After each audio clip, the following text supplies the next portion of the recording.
Здравствуйте. В эфире CivilNet, программа «Линия соприкосновения. Актуальная тема», которая поочередно выходит на каналах Пресс-Клаб ТВ и CivilNet. Сегодня мы обсудим договоренность между Азербайджаном и Арменией о последовательности делимитации, демаркации границы с севера на юг, перспективы и вызовы этого процесса. В гостях у нас военный психолог Азат Исазаде из Баку и Самвел Маликсатян, политолог из Еревана. Приветствую вас, господа. Добрый день. Здравствуйте. Хочу напомнить, что программа подготовлена при взаимодействии с ереванскими и бакинскими пресс-клубами. Тема обсуждения я уже озвучил, и мы будем поочередно слушать мнение экспертов об уже процессе, который выглядит уже несколько субстантивным и стабильным, можно сказать. Мы имели сначала процесс делимитации, демаркации небольшого участка армяно-азербайджанской границы, и сейчас есть вроде бы договоренность о том, чтобы этот процесс будет становиться таким выверенным. Согласны ли вы с этим мнением и каковы ваши ожидания от предстоящего процесса делимитации? Господин Исазаде, вам слово. Наверное, можно с этим согласиться. Если первый участок, который уже был делимитирован, значит, мы можем расценить как пилотный проект. И, кстати, напомню, что именно после этого были разработаны и приняты протоколы дальнейшей делимитации. Хотя по логике протокола должны были быть, наверное, до начала работы составлены, но именно проведя определенную работу на земле, увидев, какие проблемы и сложности возникают и как они решаются, были разработаны протоколы. Вообще, в принципе, делимитация и демаркация, конечно, очень важный элемент создания мира между нами. Но мы должны понимать, что это все же больше технический процесс, чем политический. Другое дело, что удачное начало этого процесса вдохновило обе стороны, потому что это фактически сегодня у нас единственный фактор, когда Азербайджан и Армения о чем-то договорились. И поэтому мы сейчас придаем этому больше политический окрас, потому что в душе подсознательно мы обе стороны рады, что мы, оказывается, можем без посредников, без кого-то, без чужих людей о чем-то договариваться. И поэтому мы, в общем-то, к этому процессу относимся, я думаю, обе стороны довольно позитивно. И понимаем, что без этого дальнейшее развитие мирного процесса будет затруднен. Хотя, наверное, мы все понимаем, что даже в случае демаркации всей границы, наверное, демаркация и демилитаризация, вернее, так скажем, демаркация должна пройти еще в наших мозгах тоже. Без этого, сколько бы мы ни демаркировали границу, конечно, о мирном процессе говорить еще рано. Вот это как бы мое мнение в начале. Хорошо, спасибо, господин Сазаде. Действительно, это единственный процесс или единственный трек переговорный между Арменией, линия переговоров между Арменией и Азербайджаном, где есть уже принятое решение, и это решение в случае Армении, оно одобрено на уровне и правительства, и парламента, если я не ошибаюсь, да, и Конституционный суд дал свое решение, принял свое решение по этому вопросу. И в Азербайджане это на уровне президента одобрено, если я не ошибаюсь, да. И есть какая-то уже на основе вот всех этих одобрений внутригосударственных процедур есть уже решение о продолжении этого процесса, вернее, о том, чтобы начать этот процесс и как-то закончить. Самвел, вам слово. Ну, я абсолютно согласен, конечно, со всем, что было сказано. Подтверждая последний тезис, можно вспомнить, что граница Армении и Турции демаркирована, делимитирована, но при этом политические отношения как-то тоже не урегулированы. Да? Конечно, это важная часть урегулирования и деэскалации армяно-азербайджанских отношений, но только этим процесс, к сожалению, не заканчивается. То, что это технический процесс, а также я согласен. Здесь, конечно, политические факторы могут сильно повлиять на то, как будут приниматься решения, потому что вот тот самый регламент, который был принят, он предполагает, что очень важно там роль играет именно готовность сторон обсуждать и находить компромиссы. Да? Потому что если не будет этого политического фактора, можно принять технически безупречное решение, как в случае тех же 4 сел, да, когда просто взяли и очень строго следовать административной границе советского периода, и там появились проблемы для армянского села Киранс, для сел, которые раньше были азербайджанских, там тоже были поделены и прочее. То есть нужна все-таки политическая воля и в этом процессе, и, к сожалению, без этого не обходится. Но то, что это единственный трек, который существует параллельно всему остальному армяно-азербайджанскому политическому процессу, и здесь мы видим действительно готовность сторон на основе ошибок вот этого процесса марта, апреля, мая 2024 года выработать регламент, который неплохой документ, следует принципам ОБСЕ и действительно содержит пункты, которые предполагают более оптимальное решение всех возникших вопросов. И сейчас, конечно, по ходу того, как будут развиваться этот новый процесс и как будут приниматься решения, можно уже также понимать политический фактор вот в этом процессе, как стороны будут готовы отказываться от того, что они взяли в 90-е годы, да, находятся под их контролем, потому что как только мы начинаем этот процесс с точки пересечения границ Армении, Грузии, Азербайджана, сразу возникают участки, где что-то находится под армянским контролем, что-то под азербайджанским. И вот как только первые решения будут приняты, уже можно понять, как этот процесс будет развиваться дальше. Хорошо, понятно. Спасибо, Самвел. В целом, господин Сазаде, вы несколько затронули эту тему. Давайте более шире затронем. Конечно, решение вопроса делимитации, демаркации или начало этого процесса, это не означает решение всех проблем между Арменией и Азербайджаном. Но это как-то может повлиять в целом на антураж армяно-азербайджанского конфликта или решения этого конфликта.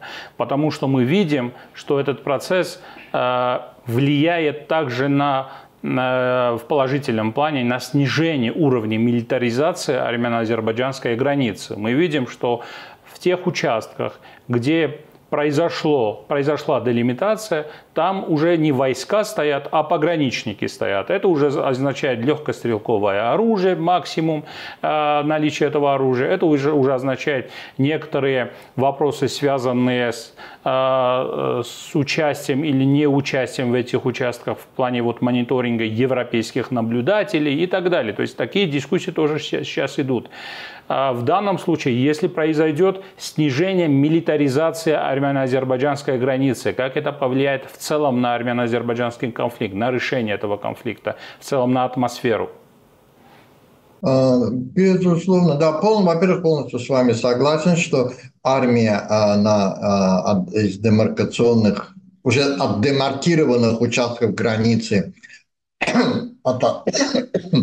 отошла, хотя да, Азербайджан еще до войны 2020 года войска из Казахского района отвел по второй эшелон, и была создана отдельная пограничная часть, которая отвечала за этот вопрос, но все равно войска стояли недалеко.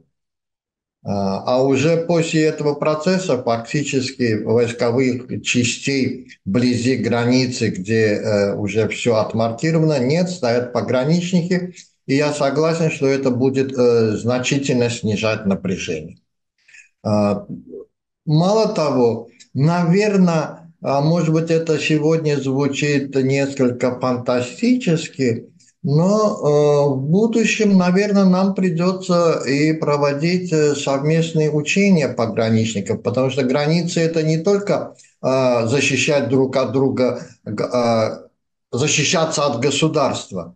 Это и контрабанда, торговля наркотиков, террористические какие-то рейды. Я думаю, не за горами, когда пограничники Армении, пограничники Азербайджана будут проводить совместные какие-то, может быть, не в поле, начнем, наверное, скорее всего, со штабных учений, по крайней мере, согласовывать действия и так далее. Да? Вот такого плана работа проводится. Азербайджан, Грузия, Турция по охране трубопровода. Такие периодические тренинги проводятся между грузинскими и азербайджанскими, как таможенниками, так и пограничниками.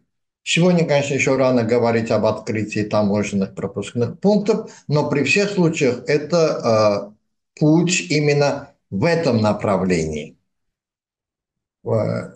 Демаркация позволит в будущем говорить о коммуникациях, о каком-то таможенном совместном контроле и так далее. Самвел, вам слово. У вас есть такой оптимистичный взгляд, что вскоре, может, пограничники Армении и Азербайджана могут какие-то совместные учения проводить? Или я не говорил вскоре, я говорил в будущем. Да, в будущем.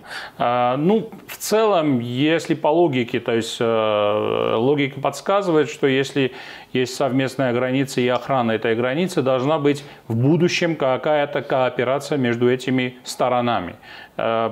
Просто там охранять эту границу и стоять по разные части вот этой границы вряд ли получится. Должна быть какая-то кооперация в будущем, наверное.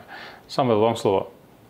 Ну, здесь, у меня другая точка зрения, точнее, другой аспект этого вопроса. Конечно, учение пограничников и прочее, это неизбежно, когда будут урегулированы отношения, но здесь очень важно понимать, что такое современная армяно-азербайджанская граница. А вот если мы видим линию на карте и подходим к границам других государств, это, как правило, очень действительно какая-то тонкая линия, которая как-то обозначена какими-то столбами, какими-то другими линиями. Иногда в Европе это просто крестики на тротуаре нарисованные, да, известные. Вот этот между Голландией и Бельгией. Но в случае армяно-азербайджанской границы это очень широкая полоса сейчас, которая иногда сотни метров пустой зоны, иногда километры заминированной территории, разрушенной территории, да. И наши страны буквально разделены вот такой широкой полосой, где окопы, да, люди смотрят друг на друга через окопы, и вот это пустое разрушенное пространство. И сейчас вот этот фактор того, что постепенно вот эти серые зоны, нейтральные зоны, захваченные территории могут быть, значит, возвращены, и будет нормальная граница, обозначенная даже колючей проволокой, это уже положительный шаг, потому что мы знаем, что и для Армении северо-восток, и для Азербайджана северо-запад, то есть Тавуш, Казахский район, Аксафинский, Тулузский, к границе примыкают села.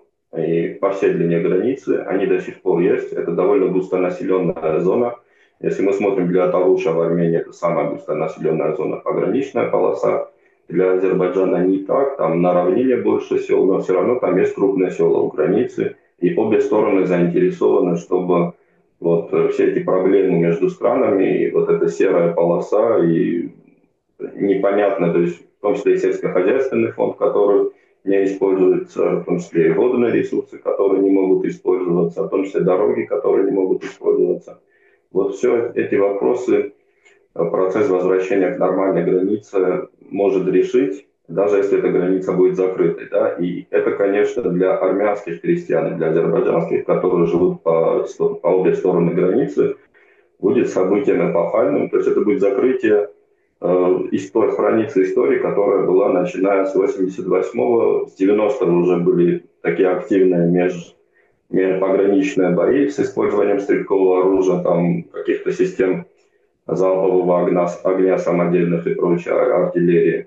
И вот эта страница будет закрыта, да, то есть появится очень понятная, четкая линия, можно будет приступить к разминированию территории, к использованию, значит, сельскохозяйственных угодий. Для Армении это очень важный вопрос в данном случае. есть потеря важных, значит, сельскохозяйственного фонда. Водные ресурсы можно как-то обсуждать, как их использовать. И это будет, конечно, значительная деэскалация, как минимум для пограничного населения. И, конечно же, это еще и способ убрать недоверие между сторонами, потому что, в принципе, и в Армении мало кто верит, что этот процесс можно завершить, и будет отличающийся, да, положительный результат, отличающийся от того, что есть сейчас. И в Азербайджане, конечно, думаю, то также скептически относится общество к этим процессам. И если власти найдут именно такую возможность, действительно, даже параллельно всему остальному армяно-азербайджанскому, значит, переговорному процессу здесь продолжать вот эту демонстрацию положительных каких-то сдвигов, решения вопросов, это будет, мне кажется, важный шаг, и это изменит как минимум качество жизни людей на армяно-азербайджанской границе, северо-восточной части Армении и северо-западной Азербайджана. Что будет дальше? Конечно, и политический фон, и возможность появления, значит, контрольно-пропускных пунктов. Это тоже очень важные вопросы. Много раз я отмечал, что вот наиболее кратчайший путь, тот же из Баку, например, в Турцию, лежит не через так называемый юг Армении, да, Мегри, или как называют в Азербайджане Зангезурский коридор, а через север Армении, да, через Иджеван, значит, Ванадзор, Гюмри и прочее. И, соответственно, вот возможность также открыть коммуникации вот, в перспективе, это очень тоже важный шаг, который мог бы быть сделан. И даже понимая, что это вопрос отдаленного будущего, вот сейчас уже надо это понимать, какие могут быть профиты от этого процесса, отчитывать также расходы, доходы и прочее. И это важный шаг, конечно. Но то, что если это произойдет и будет развиваться, это важный шаг в межгосударственных отношениях. Хорошо, понятно. Давайте о том, почему был выбран именно этот участок границы, вот именно участок стыка границ Армении, Азербайджана и Грузии. И если выбран этот участок, означает ли это некая кооперация Армении и Азербайджана с Грузией в том числе? Потому что нужно уточнить, где установить первую колочку пограничную в этом плане, да? Где вбыть эту колочку. Вы ожидаете такую кооперацию, господин Сазаде? Такая кооперация напрашивается сама собой.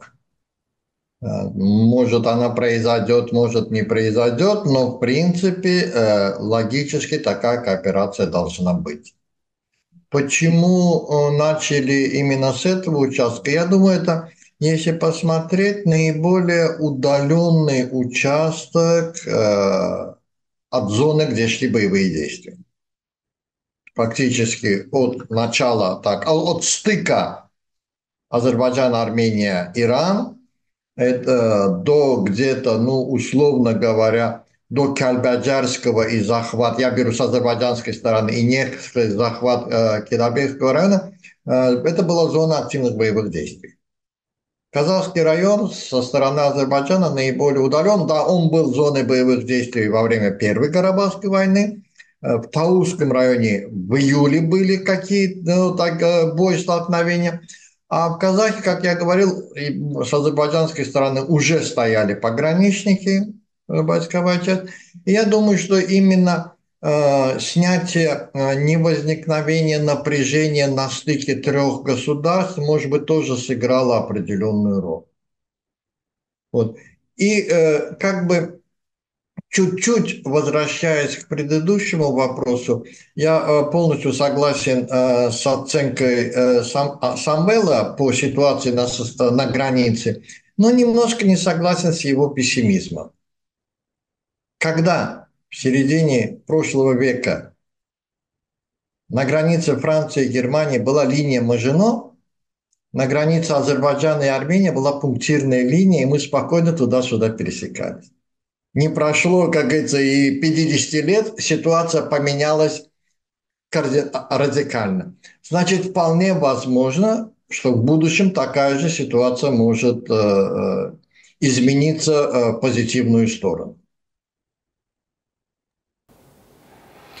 Хорошо. Просто после войны между Германией и с остальным миром это привело к порождению в каком-то плане Европейского Союза, а сейчас мы посмотрим, к чему это приведет, если он...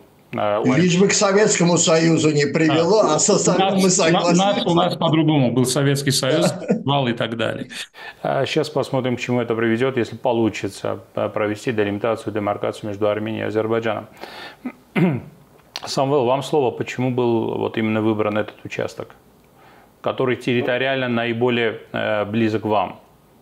Да. И, конечно, я согласен, опять же, с мнением. Он наиболее отдаленный от последних участков боевых действий. Да. В 2020 году здесь было спокойно во время Второй Карабахской войны, и в последующие периоды было спокойно. То есть, начиная с сентября 2020 года было спокойно, да, хотя мы помним, в июле было обострение в Талуше и прочее.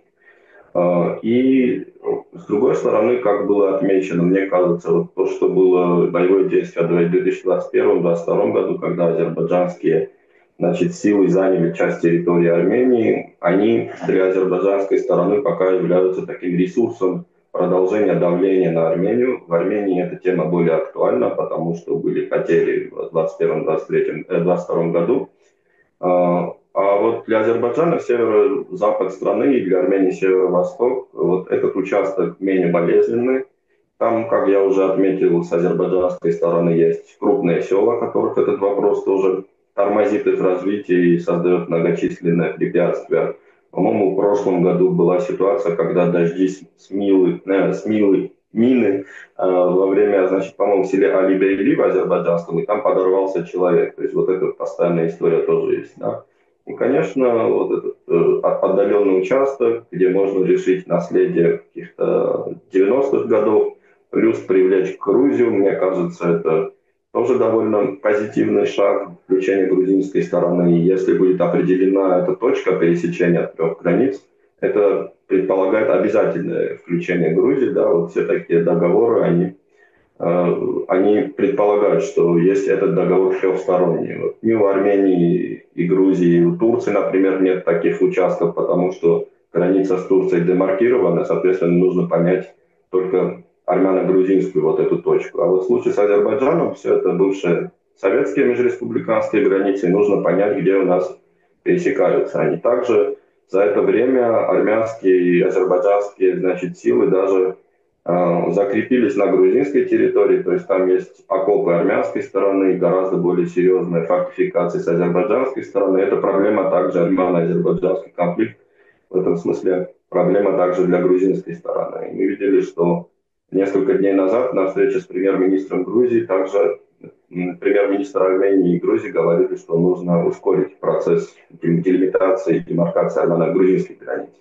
В этом смысле параллельное развитие этих процессов может подстегивать друг друга, если будут найдены хорошие, удачные и быстрые примеры решения стандартных проблем в одном случае, это будет влиять и на другие случаи. Помимо этого, на армяно-грузинской границе, например, есть проблема с историческими памятниками, и там есть армянские монастыри на грузинской территории, есть памятники, которые грузинская сторона также считает грузинскими на армянской территории, буквально у границы. И вот решение по этим вопросам, мне кажется, если Армения и Грузия найдут хорошее решение, это может помочь также Азербайджану, Грузии, например, в вопросе Давид-Гарели, да, самый болезненный азербайджано-грузинский пограничный вопрос. И в этом смысле, если мы говорили о союзах, вот сейчас может вырисовываться Южно-Кавказский, да, так скажем, союз, полушутя говоря на эту тему, конечно. Но то, что было начато с севера, это логично и в том смысле, что и предыдущий участок был на севере. И, соответственно, довольно разумно продолжать. И здесь все понятно, да, начинаем с самой северной точки и этап за этапом идем до самой южной. Если мы выбираем другой принцип, да, сегодня там Джермук, завтра Горис, послезавтра Нахичевань, еще где-то, и каждая сторона пытается оспорить поэтапность участка, в этом есть какая-то больше и момент конфликтности, потому что каждый следующий этап нужно бороться за это. А здесь понятно, то есть ты начинаешь и идешь шаг за шагом, даже если тебя это не устраивает на каких-то участках, на других не устраивает другую сторону. В этом есть какая-то предсказуемость, понятность и справедливость для одной и для другой стороны. Поэтому это неплохой принцип. и нужно посмотреть, как он будет работать на земле. Вот в плане работы, даже если шаг за шагом с юга на север, на юг идти, там все-таки есть проблемные участки. И эти проблемные участки, наверное, будут о себе дать знать. И одним из проблемных вопросов в этом плане является вопрос анклавов. И возможные сложности в связи с этим в контексте комплексного решения армяно-азербайджанской, вопроса армяно-азербайджанской делимитации, как это будет влиять на этот процесс? Замедлит ли этот процесс, процесс делимитации, демаркации, с учетом того, что анклавы расположены на разных участках границы и с этой стороны, и с той стороны? Господин Сазаде, вам слово. Однозначно будет негатив, этот вопрос, этот фактор будет негативно влиять и замедлять процесс демаркации, делимитации. Я думаю, скорее всего, эти сложные, так скажем, участки, скорее всего, придется обходить, прерывать сплошную линию демаркации, демаркировать как можно максимум, так скажем, да, спокойных, неспорных участков, а потом уже начинать работу над этими вопросами. Это мне так видится. Плюс, наверное, еще, я даже не знаю, но, наверное, после того, как с севера на юг работа в каком-то виде дойдет до конца, еще отдельно, наверное, будет процесс, не наверное, а точно будет процесс в Нахчиване с юга на север, да, или тоже с севера на юг. Ну, в общем, тот участок границы мы тоже не должны забывать, там тоже есть легкие участки, там, где граница фактически проходит по хребтам, а есть спорные участки, сложные участки и так далее. Я думаю, этот вопрос займет довольно длительное время. Другое дело, как мы будем жить в этот период. Очень важно, чтобы, несмотря на то, что не было бы еще не разработаны какие-то договоренности, чтобы мы сдерживались и спокойно относились к этому процессу. Сейчас я вдруг вспомнил, может быть, не совсем корректный пример будет, граница Индии и Китая. Она тоже не демаркирована, там периодически бывают споры, конфликты, но если это идет уже, там, не знаю, наверное, больше 10 лет, но там не стреляют. Они дерутся палками, кулаками, ногами, но не стреляют. При всех случаях не самый хороший выход решать вопрос палками, но при всех случаях это лучше, чем из автомата и пулемета. Может быть, хотя бы к такому соглашению же мы можем прийти, чтобы просто не стрелять. Да, вы действительно, этот пример часто приводили еще практически сразу после Второй Карабахской войны, когда начался какой-то сумбурный процесс на границе, да, на границах, на границе Армении и Азербайджана, особенно в тех участках границы, которые только-только создавались в этот момент. И тогда тоже там были периодические такие стычки. Правда, не стреляли тогда, но были определенные стычки, и иногда в рукопашную начали с друг другом биться, но стрельбы не было в какой-то период. Самвел, вам слово. Ну, одно из решений получается вооружить членов делимитационных комиссий палками в случае спорных вопросов и таким образом решать судьбу каких-то спорных участков. На самом деле, конечно, относительно анклавов есть понимание, что их нужно откладывать до последней стадии, значит, вот этого процесса, потому что сейчас очень сложно будет найти по ним решение, и это будет препятствовать, да, замедлять процесс, нежели позволять идти дальше. Но здесь есть другая проблема, что в зависимости от того, какой принцип выбирается, если мы все-таки возвращаем анклавы сторонам, которым они принадлежали в советские годы, это одно дело. Если мы обмениваем их, то есть Армения отказывается от Арцвашена и Азербайджан отказывается от своих 3 эксклавов на территории Армении, там между ними есть определенная разница в площадях, и если мы их обмениваем, нужно уже в нынешних решениях учитывать компенсации вот этих территорий, да, по принципу равных потерь. То есть сколько потеряет одна сторона, должна приобрести другая сторона, чтобы в конце была сумма нулевая. И в этом смысле уже на других участках нужно понимать, что с чем обменивается дополнительно к тому, что есть. У меня есть видение решения этих вопросов. Да, есть на северном, опять же, участке вопросы коммуникации для азербайджанской стороны важные, и какие-то другие вопросы для армянской. То есть этот вопрос можно решить, но, конечно, это дополнительно создает усложнение процессу. Другой вопрос – это, конечно, правовые механизмы, потому что, поскольку если мы принимаем решение о обмене территориями, да, и если предполагать оптимальное решение пограничных проблем на северо-востоке Армении, на северо-западе Азербайджана, там есть участки, которые нужно обменивать. Иначе появятся очень серьезные проблемы для армянских сел и для азербайджанских сел. Даже в большей степени для азербайджанских сел.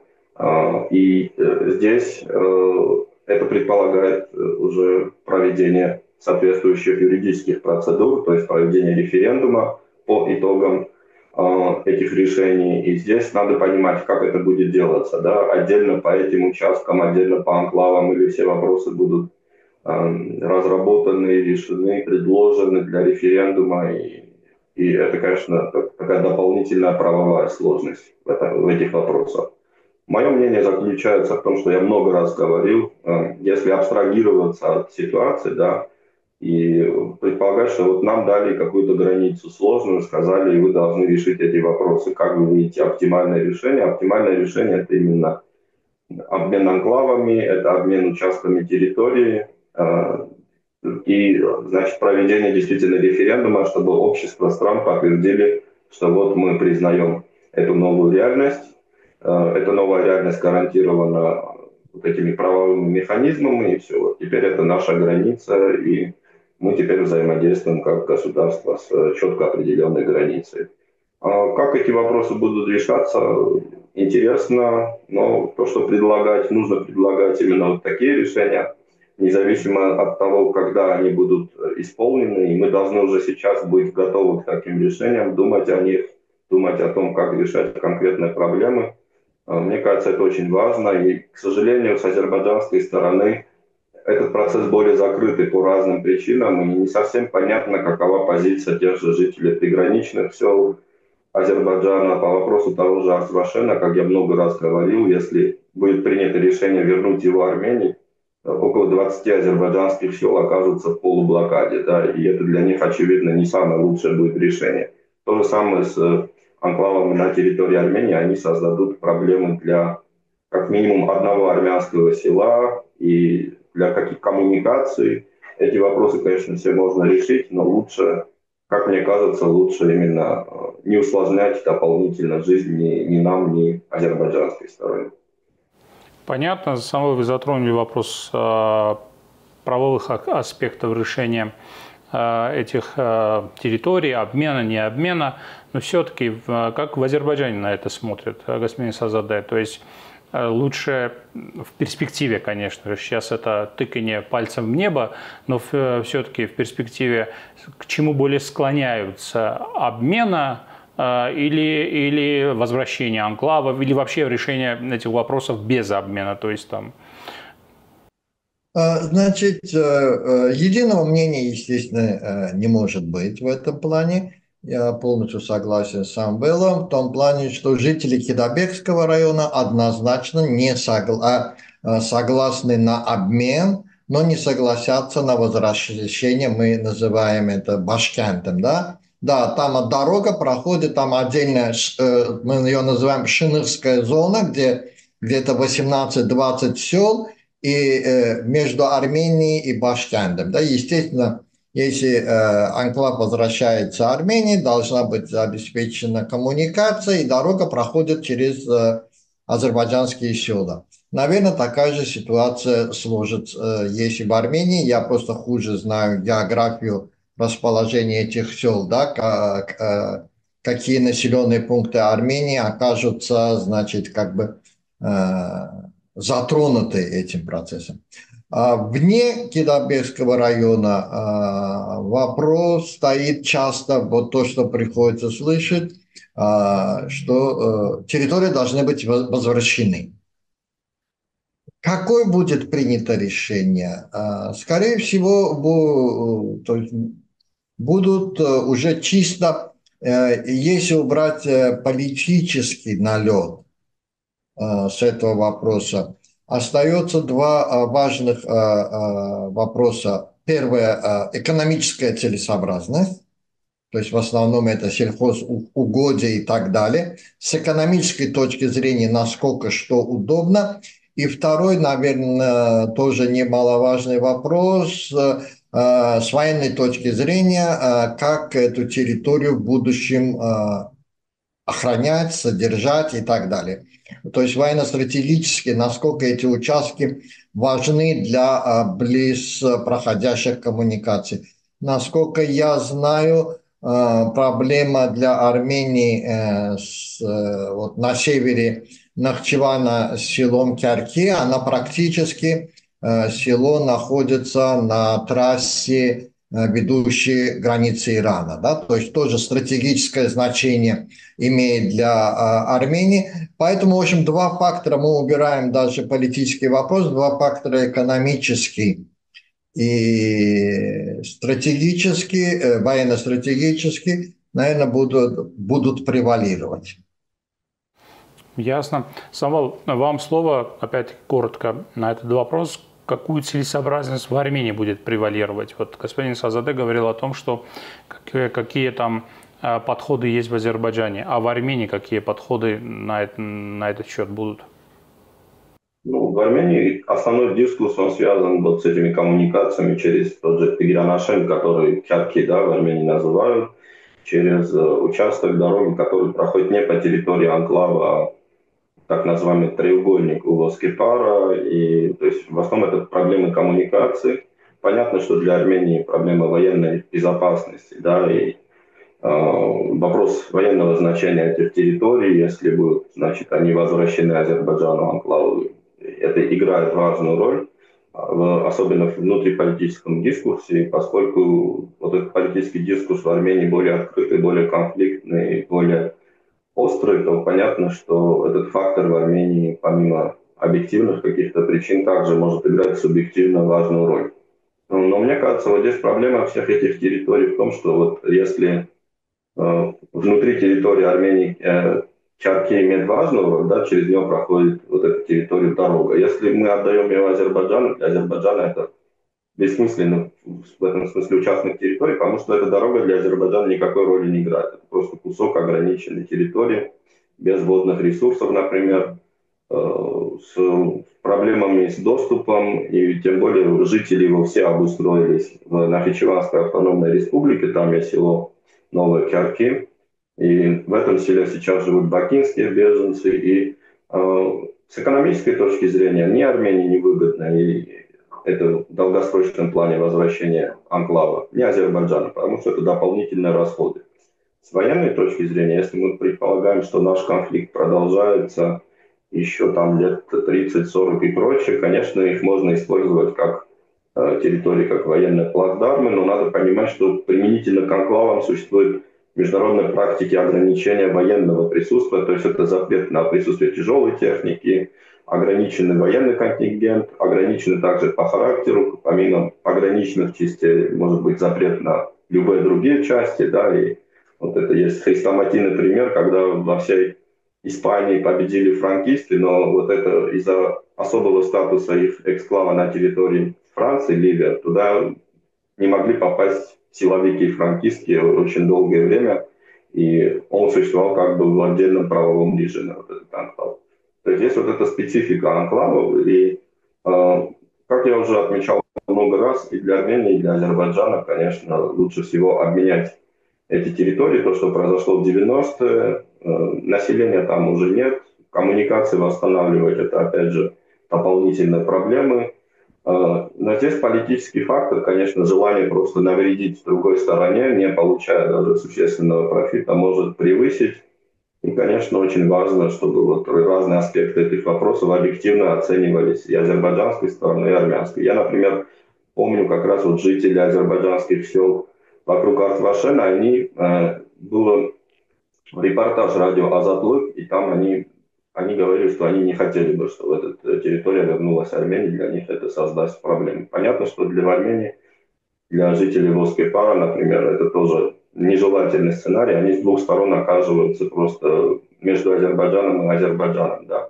А дорогу через Керки можно на самом деле перестроить, и программа трассы север-юг предполагает, что вот эта трасса будет обходить этот анклав, например, да. А вот для сел, которые оказываются армянских и азербайджанских в этой ситуации, это, конечно, проблема на все времена будет, да, это ограничивает земельный фонд, их коммуникации, их естественный такой ритм жизни. И, конечно, лучше зафиксировать обмен. Хорошо, спасибо, господа. Господин Сазадай, вам есть что добавить? Нет, все, полностью согласен. Ситуация непростая, но решаемая. Хорошо. Спасибо, господа, за участие в программе. Будем надеяться, что процесс делимитации и демаркации армяно-азербайджанской границы будет проходить без особых потрясений и будут мало раздражителей в этом процессе. И гладкость, что ли, этого процесса будет обеспечена.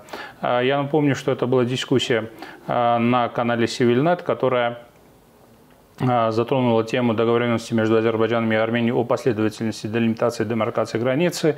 И в дискуссии приняли участие военный психолог из Баку Азат Исазаде и Самвел Меликсетян, политолог из Еревана.